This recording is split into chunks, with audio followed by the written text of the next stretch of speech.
কোরআনের বর্ণনা, মা উরিকুম ইল্লা মা আরা ওয়া মা আহদিকুম ইল্লা সাবিলার রাশাদ, অর্থাৎ যা আমি সঠিক মনে করি তাই আমি তোমাদেরকে দেখাই, আর আমি তোমাদেরকে কেবল সঠিক পথই দেখাই।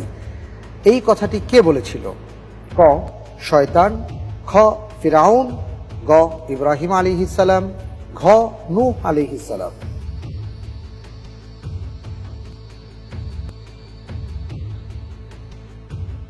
জি আলহামদুলিল্লাহ, আমি উত্তর নিচ্ছি খ ফেরাউন। ফিরাউন। জি ফ্রিজ করে দেব, ঠিক তো? ইয়া আল্লাহ, ফ্রিজ করে দেওয়া হোক খ ফিরাউন।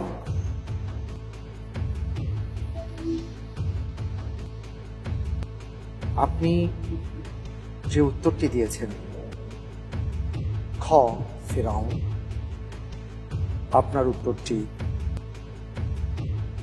সঠিক হয়েছে। আলহামদুলিল্লাহ আলহামদুলিল্লাহ আলহামদুলিল্লাহ।